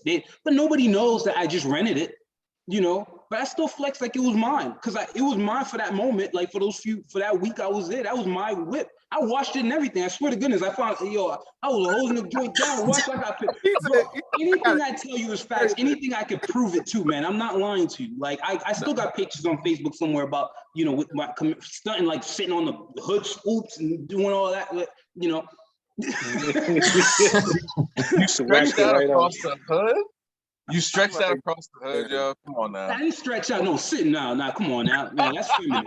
Now we was sitting on the whip, man. We was, flexing there through the moonroof, sitting on the hood, doing all that, like it was our whip, But the thing is that, like I said, man, it was just about, it's in a sense, like if you are in that good position and you can use that system to allow, because like you said, the credit is king.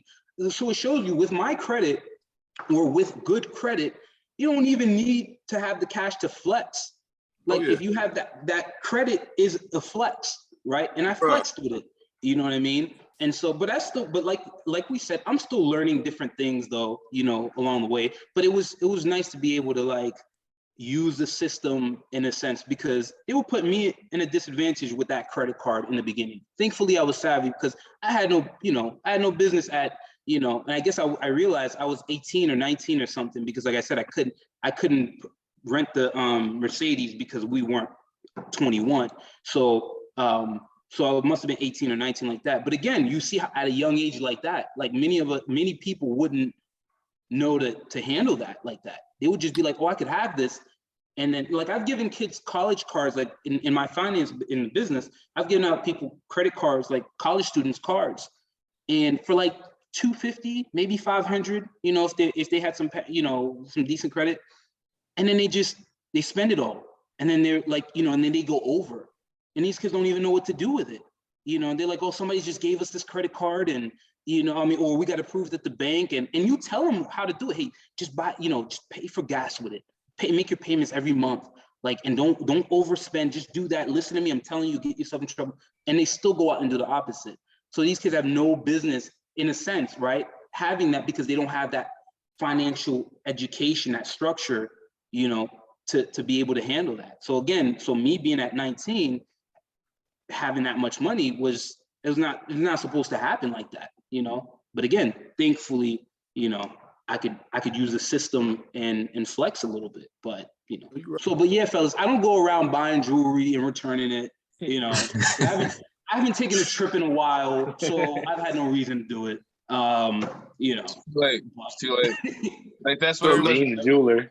So if we ever have gas in Las Vegas and Gene is dripping jewelry, you know what it is.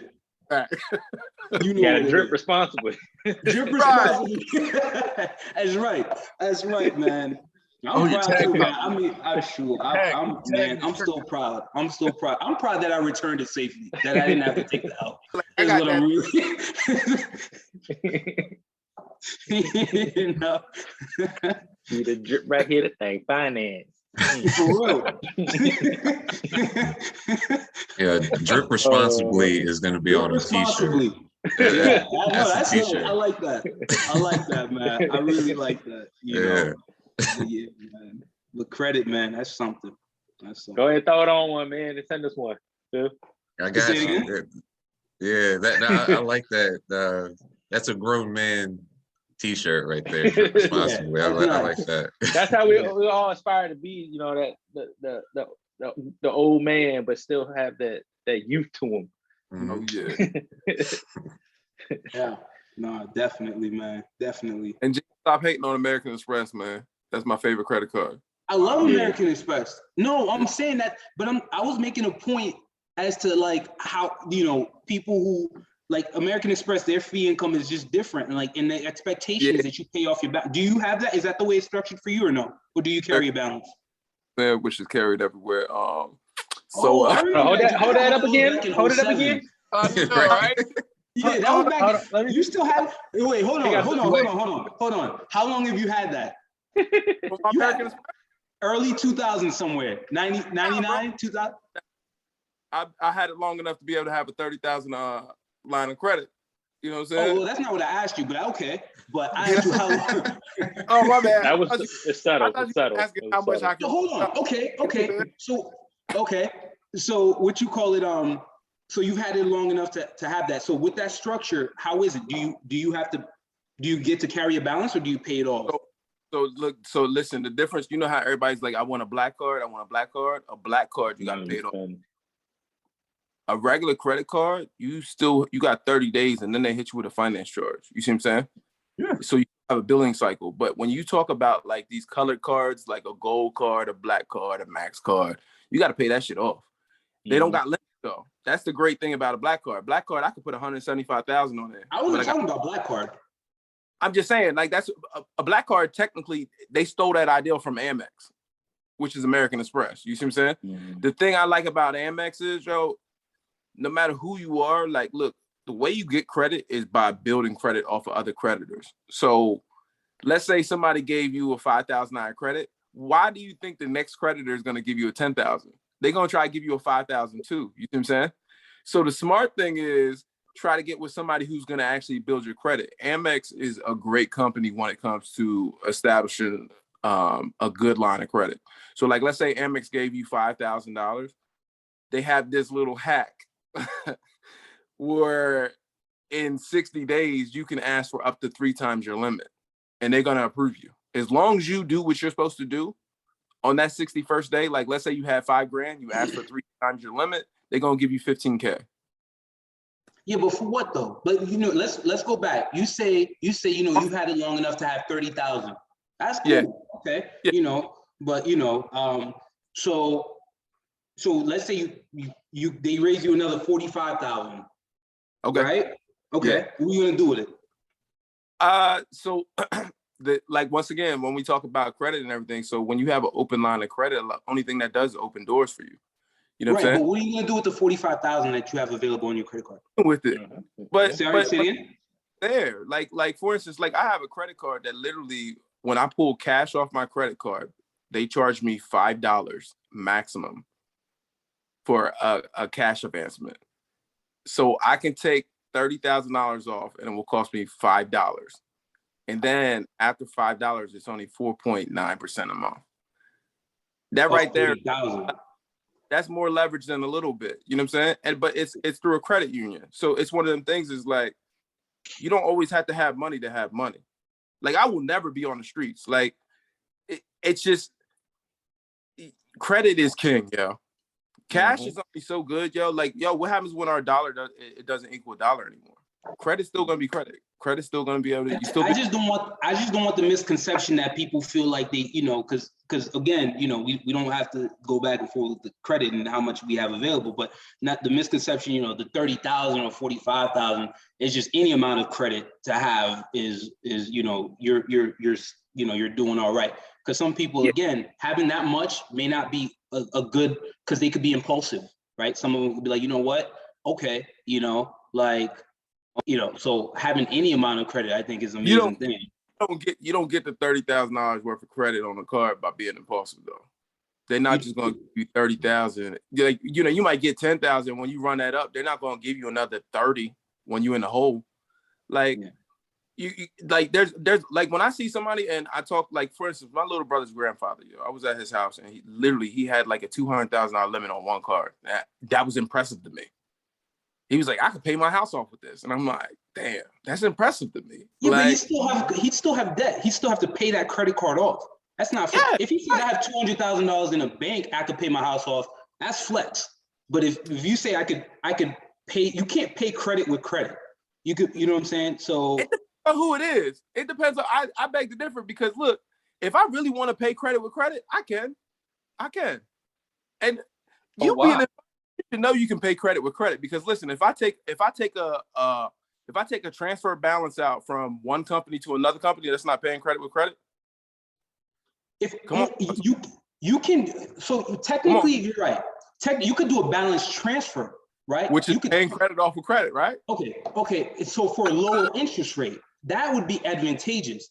But to turn around and say, I'm going to use my credit card to eliminate my mortgage, but then have that on my credit card, I don't think that's smart.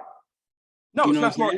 But it all plays into a part of it. Once again, that comes into when you get into the credit game, you got to be smart. Now, listen, if my mortgage, like for some dumb reason, if I was paying 7% on my mortgage and my credit card is only 3%, I will put it on my fucking credit card. Excuse me, but you get what I'm saying? I'm going to go with whatever the lowest interest rate is possible. So for some people, it is a credit card. Like there's some people out there who have 2% on the credit card, and that could be their advancement because they're with a credit union. It just depends on who you're using and what card you're using. And once again, it's all about debt to income ratio. So you having $100,000 available credit, if I had $100,000 available credit, right? And I put 10 grand on there, right? I'm only still at how much percent? Yeah. You see what I'm saying? It's all about utilization. So if I have a 10 grand credit card and I put 10 grand on there, my credit is no longer good. My credit's trash. So yeah, you do want that big flex. You do want to be able to have available credit, because at the end of the day, somebody who has a $2,500 in available credit, he does not have spending power. Am I right or wrong? No, you're right. But like I said, for me, I'd rather not. Like I don't even. Again, I'd rather just be humble. But for me, I'd rather just, if I could turn around and pay this house off in cash or something, or buy the next thing and pay it off, I'd rather do that and then have that credit for like a serious emergency. Thankfully I don't know what the future holds, but even with the available credit that I carry, I don't I hope that I don't ever have to use that. Like because I don't even feel like it's necessary. I think it's just, like I said, I'm not flexing these days and doing that old stuff. I think anyone out there, I think the biggest, piece for your credit is to be able to purchase a property at a good rate, a car, a boat, whatever it is that you want to get at a good rate. And you said something, but let's keep on the educational piece, because like you said, if you have $100,000 credit limit and you spend $100,000, then you're right. You're doing yourself a disservice, because you're going beyond that 30% mark, utilization that they like you to stay under. So, right. I definitely agree with that. Yeah, but that doesn't matter if my credit limit is $1,000 or if it's 10 grand. 30% is 30%. You know what I'm saying? So, right. I'm just saying 30%. That's exactly what I'm saying. So 30% all around. You want to stay below the 30%, not to, Yeah, no, I agree. Yeah. I agree. Yeah. So good. But good for you, man. 30,000. You doing good, bro. I'm happy, bro. What? 30,000? That's only one. I'm not trying to flex, but that's only one card. Like, it sounded like it. Oh, I'm not trying to flex. It's only one card. Listen, look, my whole mindset when it comes to credit, credit to me is more weight than cash. Now, listen, I could pay my house off. Like, I've always been firm on like keeping cash. Always been firm on putting money in my 401k. Yeah, I got enough money where I can pay my house off. But it's stupid, because I make more money leaving that in an account, getting a higher interest rate than what my mortgage is. Like, there's so many ways. If I really want to sit here and flex, I can So you're telling me your bank account is making more than 2% right now? Fuck yeah. Yeah. Well, it's not first off, it's not my regular bank account. Like, I have money. I have money in market accounts. Like, I'm, you know what I'm saying? And in your bank account. What you said? In a regular financial institution. Yo, if I showed you listen, hear me out. If I showed you my regular everyday checking account, it's only going to have like $5 grand in there, because I'm not making money.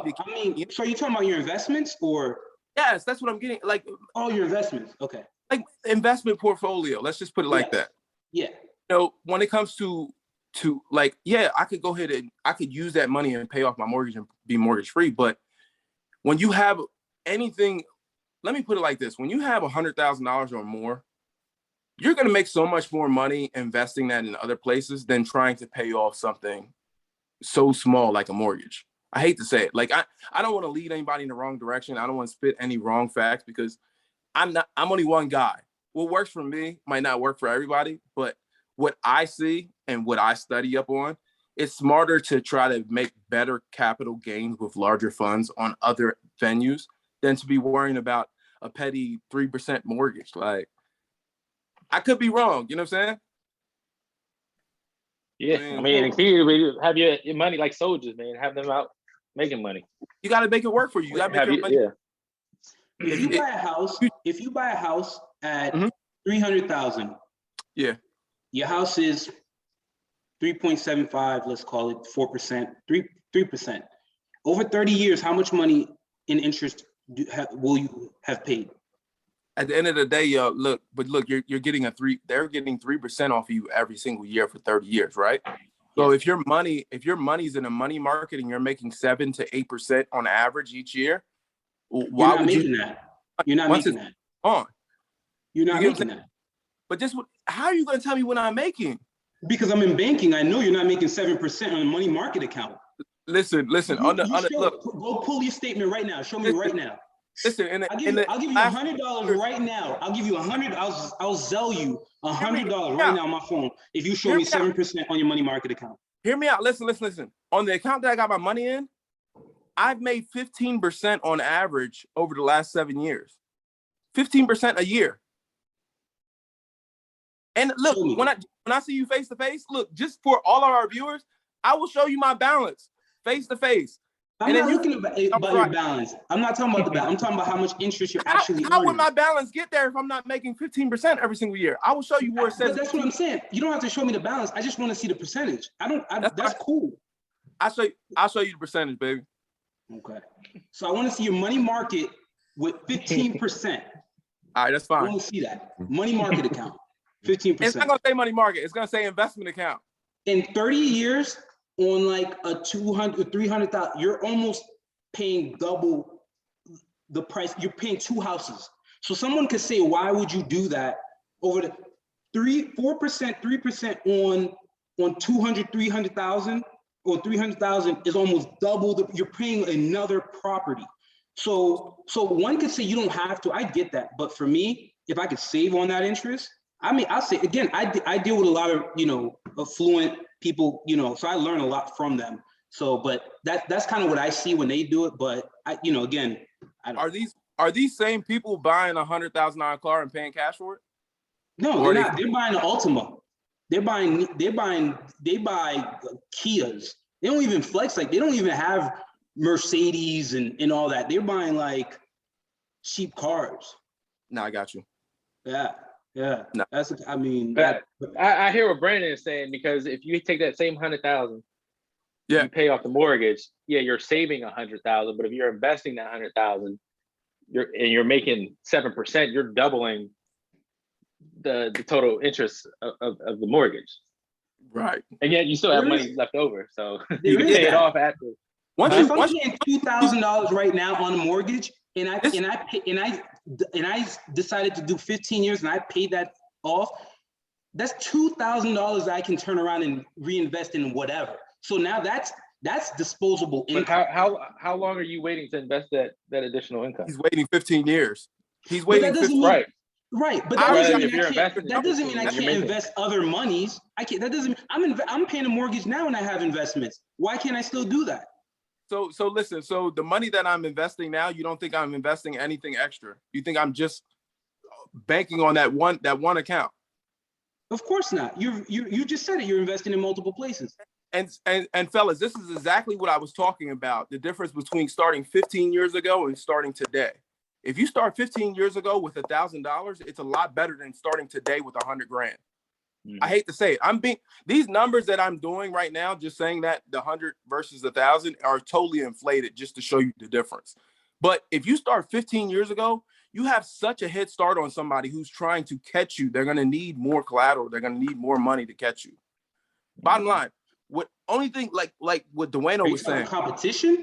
No, I'm not talking about competition. I'm talking about numbers. Yo, listen, if you have 30 years to save and a guy started on day one and saved 30,000, he could literally save for 15 years versus the guy who has to wait after year 15. He's going to have to go for a full 30 to catch you. It's starting the race early is what I'm telling you. I promise you. Anybody knows that, yo. Starting early is everything. You don't even have to start. When you get a different subject, but I agree with that. When you get a late start, yo, you got to have more capital. You know what I'm saying? Like, it's because of inflation, everything that's around you. Yeah, you can say that, but it's mainly just because you wasn't making any money for those first 15 years, yo. Like that dollar saved in the beginning is more than $1 15 years from now. That's all I'm getting at. You weren't making money. You might have not been good with your money. But that doesn't mean you weren't making money. There are plenty of people who've always been making a lot of money. Like doctors still live paycheck to paycheck. You know what I mean? Like there are still a lot of people who make a lot of money, but just aren't savvy enough to like make money with that money. You know what I'm saying? So why, in your opinion, why do doctors live paycheck to paycheck? Because their cost of living go up. They want to buy the bigger houses or the nicer cars or put their kids in prestigious schools and so forth. And they're not, and some of them might still invest, but just don't have a strong savings account. Yeah, that's by choice though. It's not about how much money you make. Exactly. It's not about how much money you save, but it's how much you invest, right? Right. But that's a choice. How much you invest versus how much you save is a choice. That's why you got folks that are making $30,000 a year, got more money in the bank or more money in the investment account than doctors that are making $250,000 a year. Right. Because of the choice to either save or the choice to invest. Right? Mm-hmm. Yeah. So, I mean, this was good, fellas. Yeah. All I know, Brandon, don't pull up any more financial documents. No. So you just put your credit card, Don, you're going to have to edit that. I gotta find a blur feature or something. I don't know. I want that in there, yo. Yeah. That flex was strong because he was like, bang! I want it in there. I gotta figure out how to do it now. Yeah. The challenge is on, man. When I hold my card up, just put Gene's name and his number there. We'll be all right. You know what I'm saying? Oh my god. Oh man. Nah, you should leave it on there, but like edit it where it says drip responsibly on the card. We are going to have to trademark that or something. Like, Yeah. Am I tripping? Drip responsibly? Like, we gotta keep these joints coming. Yeah. You know? We definitely. Hey, look, you got to go back on that last one and put TM behind that BFT. You know what I'm saying? Because if somebody steals my ideal, Donnie, I'm coming to your house, man. Wow. Okay, all right. Yo, Phil, we need to start working on them shirts, bro. Like, drip responsibly is nice. I specifically said, now that he left, we can talk about it. We let the whole world hear it. Did we? Not one time did you say, edit this 5 minutes, this next 5 minutes out of this thing, yo. Not one time. I was like, oh, it's fair game. He wanted it in there for the people to hear. No. The conversation was over after G left. I tried to tell that I was like, yeah, that's a good stopping point right there. You know, it's just a little laugh, you can just fade it out, you know, but he kept going. But yeah, regardless, it's a good idea. But my thing is you put it out and the world can hear it. And now it's just going to hold you accountable to doing it. Because now you're going to have some people listening like, yo, I'm waiting for that shirt. I'm waiting for that BFT. Now, earlier, looking at like copyrights and shit like that. Because I'm like, man, watch me. I'll try to make a T-shirt and get sued by somebody who saw it. You know what I'm saying? Just because they hit me first. Like, so now I was looking at stuff earlier. I'm like, man, I got to hurry up and try to get a little patent. Hold on, you said what's BFT stand for? Whoops. Go ahead, Tony. Go ahead. What does BFT stand for? Huh? Hello, Donnie's my husband. Bread for this. Spread for this. Oh, bread for this. Bread for this. Yeah, bread for this, man. All right. That's all. It's like the poor man's copyright, though. You already put it out there. We got a timestamp on it. That's true. We do. That's right. What's today's date and what's the hour? Poor man's copy. I really. I think it's really cool that people are finding their own branding through just these conversations, though.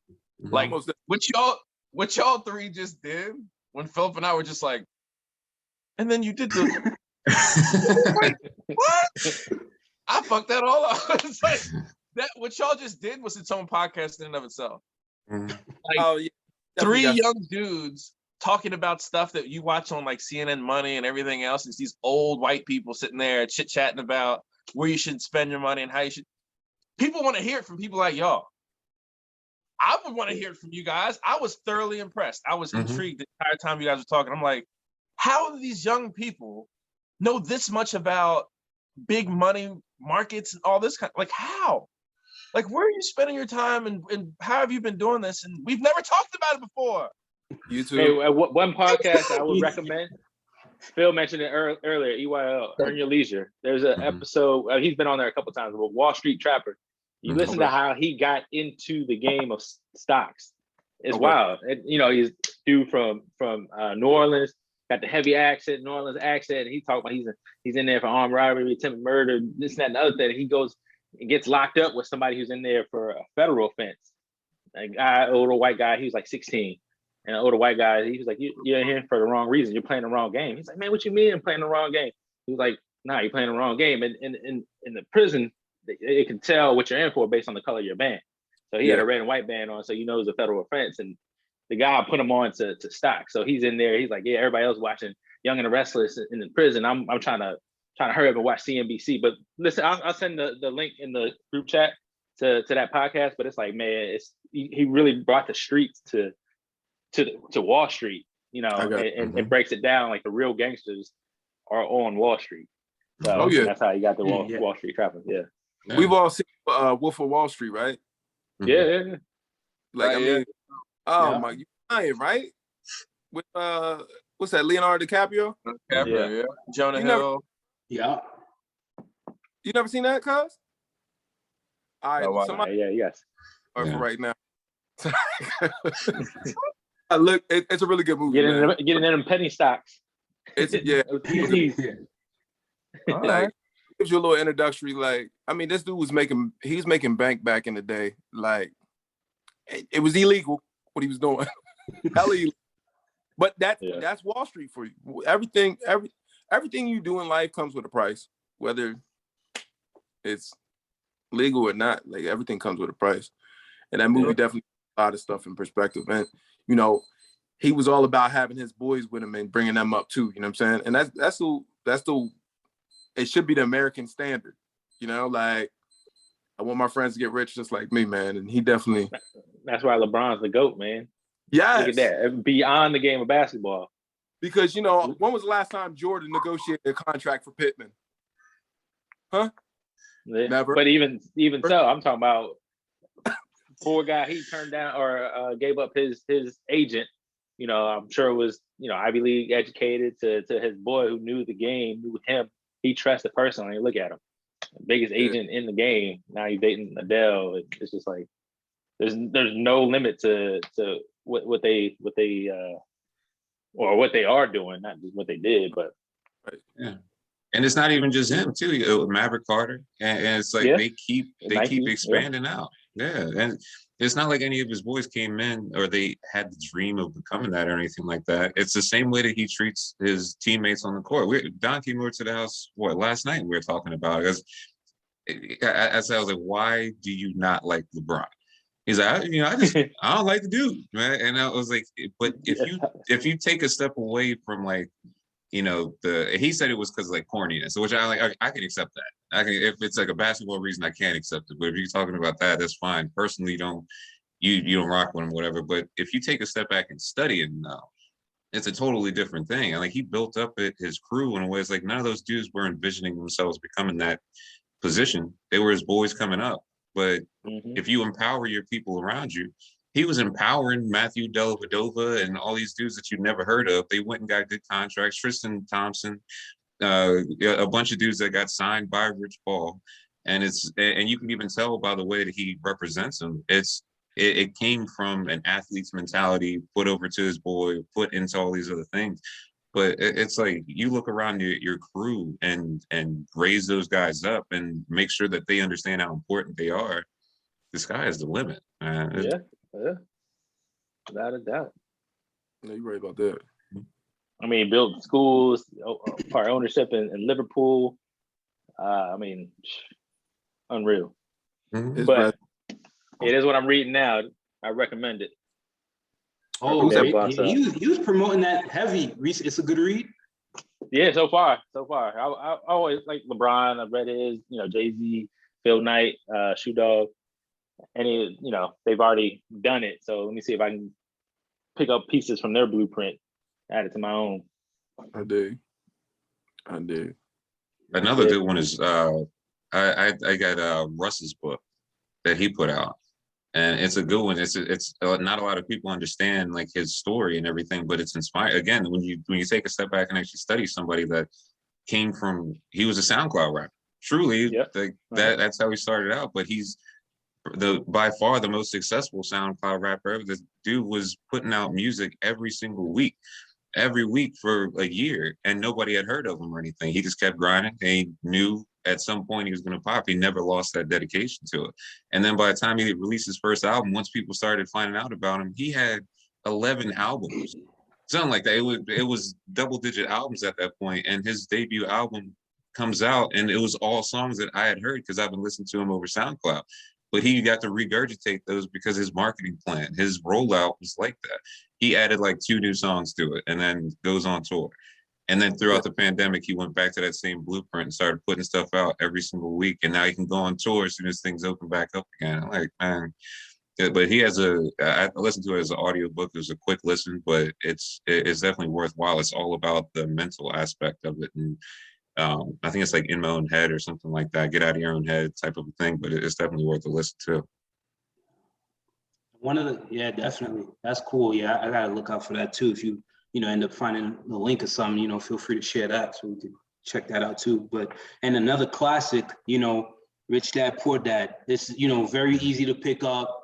This joint right here is like, you know, it's if you haven't read it, you know, definitely, you know, check that out. You can find that like at a Walmart or something. Like that's pretty easy. But I definitely want to check out that podcast. I want to check out that Rick Ross book too. So, you know, but yeah, it's nonstop learning, man. We got to keep learning. I love doing this too, because, you know, of course I'm picking stuff up from Brandon and Duano and what they're saying, you know, because I definitely don't know it all. And it's still something that, you know, I'm still learning, finding, because I'm not, you know, again, going back to the beginning of this whole conversation, I'm not there as to where I want, you know, where I feel like I want to be. So clearly means I'm still learning. And I think a lot of times that it's not necessarily like Black censorship or not any, I don't feel that that's really there, but I do feel sometimes that we don't take the time to like help build each other and educate each other, you know? So I think it's kind of powerful when we could do that. So. And on that note, we're gonna go to commercial break. Don, you want to give us an outro? Who, me? Yeah. Donnie? Nah. He said, me, Donnie? He looked where? This has been the Stxhes Podcast. Thank you so much for listening. Again, this is Duano, Brandon, Philip. My name's Donnie and Gene. See you next time. All right, fellas. Love you guys. Thanks, man. Love you guys. All right, yeah. Like I'm joking.